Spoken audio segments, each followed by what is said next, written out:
It's been a mucky old week. I mean, at the start, we learned that we'd all be considerably poorer with the freeze on inheritance tax, the threshold, of course, remaining in the same place.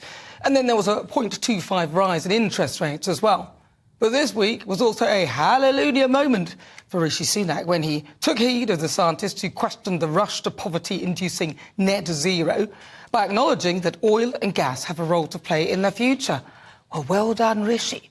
This week, Rishi Sunak allowed new oil and gas licences to go ahead. Labour's plan, of course, is to ban them. Well, here's Rishi Sunak having a go at a reporter who tries to catch him out by asking about how he travelled to the meetings. Let me just ask you finally before you go, how are you getting up here to make this green announcement today? Private jet? I'll be flying as I normally would, and that is the most efficient use of my time. But again, I think actually that question brings to life a great debate here. If you or others think that the answer to climate change is getting people to ban everything that they're doing, to stop people flying, to stop people going on holiday, I mean, I think that's absolutely the wrong approach. Dope, yes. We need oil and gas to make the fertiliser when we are all forced to eat tofu and vegetables. We need it to make concrete for our roads, which we will be forced to drive on using electric cars, which themselves cannot be made without the use of oil and gas, alongside the giant wind turbines, our clothes, the creams we use on our skin, and our machines in our hospitals. Newsflash, we cannot live without oil and gas, and many more of us would be dead without it. And later this week, Greenpeace did the Prime Minister a favour in response. No, not by visiting his house unannounced and probably by travelling in petrol-filled cars, but by exposing just how exposed he actually is.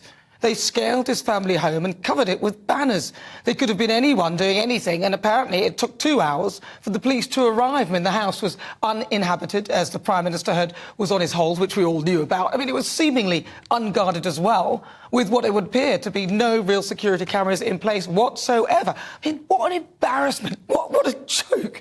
Mind you, we shouldn't have been that surprised, as this week the Ministry of Justice handed out a list of low-level crimes that shouldn't be prosecuted, including drug possession and burglary.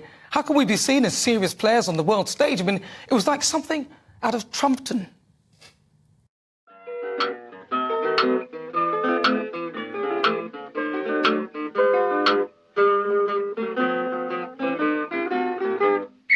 Pew, pew, Barney McGrew, Tuffet, Dibble, Grub.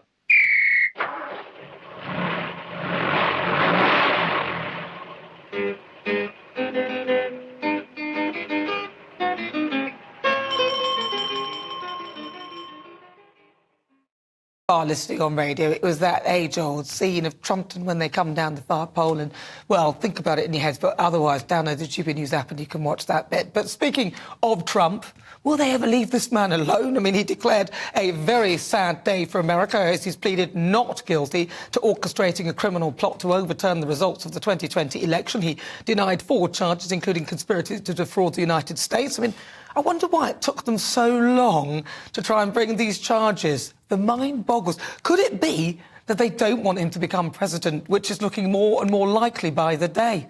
And finally, Prince Harry has been snubbed by his dad, the King. And yesterday, on Meghan's 42nd birthday, apparently not a public word to wish her well from the royal family. For the first time since the pair have been together, apparently, because they are no longer working royals. But that doesn't quite make sense, because last year, when the Queen was alive, both Charles and Camilla and William and Kate all sent messages via social media. I mean, it doesn't bode well for the pair. Perhaps they will go the way of Trudeau. It's been a mucky old week.